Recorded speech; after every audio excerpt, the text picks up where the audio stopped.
ಓಂ ಸಾಯಿರಾಮ್. ಎಲ್ಲರೂ ಚೆನ್ನಾಗಿದ್ದೀರಾ ಅಂತ ಭಾವಿಸ್ತಾ ಇವತ್ತಿನ ವೀಡಿಯೋನ ಸ್ಟಾರ್ಟ್ ಮಾಡೋಣ ಬನ್ನಿ. ಸುಮಾರು ದಿವಸ ಆಗಿತ್ತು ನಾನು ವೀಡಿಯೋ ಅಪ್ಲೋಡ್ ಮಾಡಿ.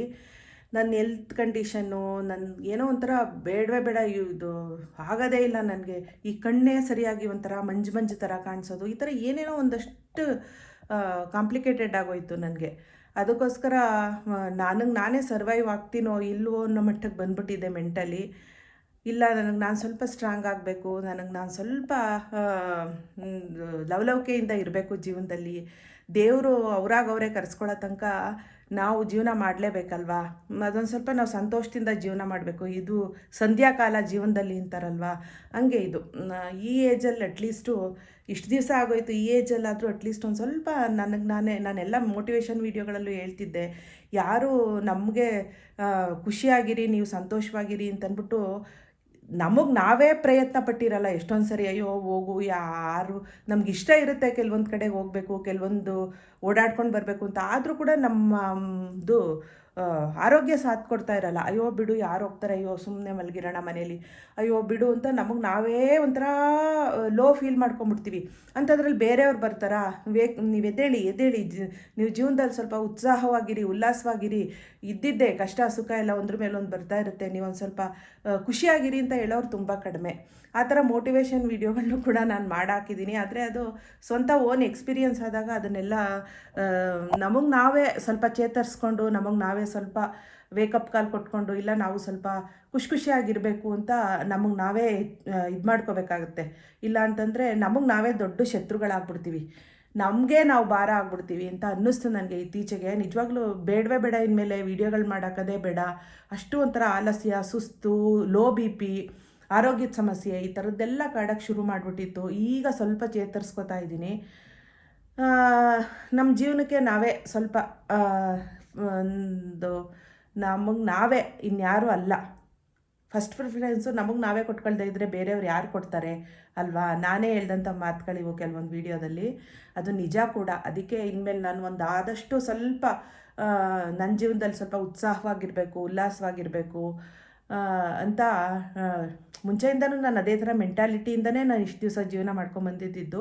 ಇನ್ಮೇಲೂ ಕೂಡ ಅದೇ ಥರ, ಇಲ್ಲ ನಾನು ಸ್ವಲ್ಪ ಇದು ಮಾಡ್ಕೋಬೇಕು, ಏನದು ಉತ್ಸಾಹ ತಂದ್ಕೋಬೇಕು ಜೀವನದಲ್ಲಿ. ನನಗೆ ಯಾವುದ್ರ ಬಗ್ಗೆ ಸ್ವಲ್ಪನಾದರೂ ಆಸಕ್ತಿ ಒಲ್ವಿದೆ, ಆ ಟಾಪಿಕ್ ಬಗ್ಗೆ ಒಂದು ಸ್ವಲ್ಪ ತಿಳಿಸ್ತಾ ಹೋಗಬೇಕು ಅಂತ ಒಂದು ಡಿಸೈಡ್ ಮಾಡಿದ್ದೀನಿ. ಇಷ್ಟು ದಿನ ಮೋಟಿವೇಶನ್ ವೀಡಿಯೋಗಳು ಓದ್ತಾ ಇದ್ದೆ, ಕೇಳ್ತಾ ಇದ್ದೆ, ಅದನ್ನು ನಿಮ್ಗಳ ಜೊತೆನೂ ಶೇರ್ ಮಾಡ್ಕೋತಾ ಇದ್ದೆ. ಸಾಕು, ದಿನ ಅದೇ ಆಗ್ಬಿಟ್ರೆ ಎಲ್ಲರಿಗೂ ಬೋರ್ ಆಗಿಬಿಡುತ್ತೆ ಅಲ್ವಾ. ನನಗೆ ಬೋರ್ ಆಗಿಬಿಟ್ಟಿದೆ ಅದನ್ನು ಕೇಳಿ ಹೇಳಿ. ಅದಕ್ಕೋಸ್ಕರ ಇವಾಗ ಇನ್ನು ಮುಂದಕ್ಕೆ ರೆಸ್ಟೋರೆಂಟ್ಗಳಿಗೆ ಹೋಗಿ ಅಲ್ಲಿ ಫುಡ್ ಹೆಂಗಿರುತ್ತೆ, ಮತ್ತು ಅಲ್ಲಿ ಪ್ರೈಸ್ ಯಾವ ರೀತಿ ಇರುತ್ತೆ, ಅಟ್ಮಾಸ್ಫಿಯರು, ಆ್ಯಂಬಿಯನ್ಸ್ ಎಲ್ಲ ಹೆಂಗಿರುತ್ತೆ ಅಂತ ತಿಳಿಸ್ತಾ ಹೋಗೋಣ. ಒಂದಷ್ಟು ಮೂವಿಗಳದ್ದು ಮೂವಿ ನೋಡಿಬಿಟ್ಟು ಅದ್ರ ಬಗ್ಗೆ ರಿವ್ಯೂ ಕೊಡೋಂಥದ್ದಾಗಿರ್ಬೋದು. ಆಮೇಲೆ ಇದು ಏನು ಹೇಳಿ, ಅಕಸ್ಮಾತ್ ಯಾವುದಾದ್ರೂ ಒಂದು ಇವಾಗ ಎಲ್ಲ ಇದು ನಮ್ಮಂಥ ಏಜ್ ಆದವ್ರಿಗೆ ಎಲ್ಲ ಒಂದಷ್ಟು ಪ್ಯಾಕೇಜ್ ಟೂರ್ಗಳೆಲ್ಲ ಇರುತ್ತೆ, ದೇವಸ್ಥಾನಗಳದ್ದು ಒಂದಷ್ಟು ಒಳ್ಳೊಳ್ಳೆ ಪ್ಲೇಸ್ಗಳಿಗೆ ವಿಸಿಟ್ ಮಾಡೋವಂಥದ್ದು. ನಮ್ಮ ಏಜ್ ಗ್ರೂಪ್ನಲ್ಲೇ ನಾವು ಸಿಂಗಲ್ಲಾಗಿ ಕೂಡ ಹೋಗ್ಬಿಟ್ಟು, ಜೊತೆಗೆ ಯಾರು ಬೇಕು ಅಂತಲೂ ಇಲ್ಲ. ಕೆಲವೊಬ್ರಿಗೆ ಒಂದೇ ಮನೆಯಲ್ಲಿ ಕೆಲವೊಬ್ರಿಗೆ ಇಂಟ್ರೆಸ್ಟ್ ಇರುತ್ತೆ ಕೆಲವೊಂದು ವಿಷಯಗಳು, ಕೆಲವೊಬ್ರಿಗೆ ಇಂಟ್ರೆಸ್ಟ್ ಇರಲ್ಲ. ನಾವು ಅದನ್ನು ಹಿಂಸೆ ಮಾಡೋಕ್ಕೆ ಹೋಗಬಾರ್ದು ಅಲ್ವಾ. ಅವ್ರ ಆಸಕ್ತಿ, ಅವರ ಅಭಿರುಚಿನೇ ಬೇರೆ ಇರುತ್ತೆ. ಅವ್ರನ್ನು ಸ್ವತಂತ್ರವಾಗಿ ಅವ್ರನ್ನ ಜೀವನ ಮಾಡೋಕ್ಕೆ ಬಿಟ್ಟು, ನಮಗೆ ಸ್ವತಂತ್ರವಾಗಿ ನಮಗೇನು ಅನಿಸುತ್ತೆ ಅಂದರೆ ಒಳ್ಳೆ ರೀತಿಲಿ, ಕೆಟ್ಟ ದಾರಿ ಯಾರೇ ಆಗಿರ್ಬೋದು, ಕೆಟ್ಟದನ್ನೇ ನಾವು ಆಯ್ಕೆ ಮಾಡ್ಕೋತೀವಿ ಅಂದರೆ ಅದು ಅವ್ರಿಗೆ ಬಿಟ್ಟಿದ್ದು. ಯಾರೇ ಆಗಿರ್ಬೋದು, ಯಾರ ಮನೇಲೇ ಆಗಿರ್ಬೋದು ಅಲ್ವಾ. ನಾನು ಆದಷ್ಟು ಒಂದಷ್ಟು ಈ ಥರ ಒಂದಷ್ಟು ಮೂವಿಗಳಿಗೆ ನನಗೆ ಮೂವಿ ನೋಡೋದು ಅಂತಂದರೆ ಇಂಟ್ರೆಸ್ಟ್ ಇದೆ ಸ್ವಲ್ಪ ಮುಂಚೆಯಿಂದನೂ ಅಷ್ಟೇ.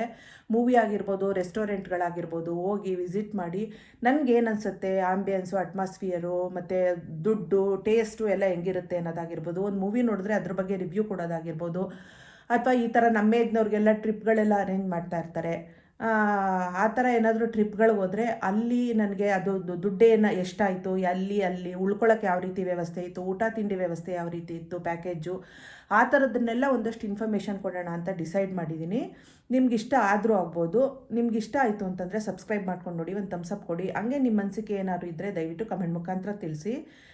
ಇನ್ನು ಮುಂದಕ್ಕೆ ಆ ಥರ ವೀಡಿಯೋಗಳ ಜೊತೆಲಿ ನಿಮ್ಮ ಮುಂದೆ ಸಿಗ್ತೀನಿ. ಲೋ BP ಆಗಿ, ಆರೋಗ್ಯದ ಸಮಸ್ಯೆ ಆಗಿ, ಒಂದು ಸ್ವಲ್ಪ ನನಗೆ ನಾನೇ ಚೇತರಿಸ್ಕೊಳ್ಳೋಕೆ ಇಷ್ಟು ದಿವಸ ಬೇಕಾಯಿತು. ನಾನು ಚೇತರಿಸ್ಕೋತೀನಿ ಅಂತ ಖಂಡಿತ ನಾನು ಅಂದ್ಕೊಂಡೇ ಇರಲಿಲ್ಲ. ಅಷ್ಟು ಎಲ್ತ್ ಅಪ್ಸೆಟ್ ಆಗಿಬಿಟ್ಟಿತ್ತು.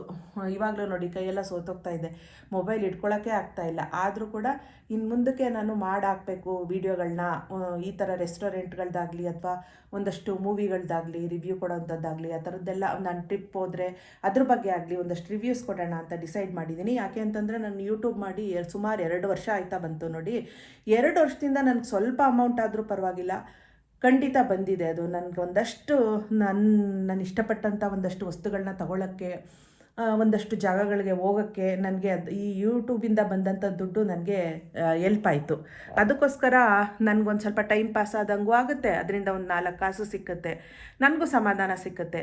ಯಾಕೆ ಮಾಡಬಾರ್ದು ಅನ್ನೋ ಒಂದು ಥಾಟಿಂದ ಶುರು ಮಾಡ್ತಾಯಿದ್ದೀನಿ. ನಿಮ್ಮೆಲ್ಲರ ಬ್ಲೆಸ್ಸಿಂಗ್ಸ್, ಸಾಯಿಬಾಬನ್ನ ಒಂದು ಆಶೀರ್ವಾದದ ಜೊತೆ ನನ್ನ ಸಬ್ಸ್ಕ್ರೈಬರ್ಸ್ ಯಾರ್ಯಾರು ಇದ್ದೀರಾ, ನನ್ನ ಇಷ್ಟಪಟ್ಟು ನನ್ನ ವೀಡಿಯೋಸ್ನ ನೋಡ್ತೀರಲ್ವ, ಅವ್ರು ಯಾರ್ಯಾರು ಇದ್ದೀರಾ ಅವರೆಲ್ಲ ದಯವಿಟ್ಟು ನಿಮ್ಗೇನು ಅನ್ನಿಸ್ತು ಅಂತ ತಿಳಿಸ್ಬೋದು ಅಂತಂದರೆ ಕಮೆಂಟ್ ಮುಖಾಂತರ ತಿಳಿಸಿ, ಒಂದು ಥಮ್ಸಪ್ ಕೊಡಿ.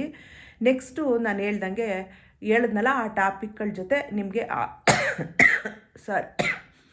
ಅಂಥ ವೀಡಿಯೋಗಳ ಜೊತೆ ನಿಮ್ಮ ಮುಂದೆ ಸಿಗ್ತೀನಿ, ಆಯಿತಾ? ನಮಸ್ಕಾರ.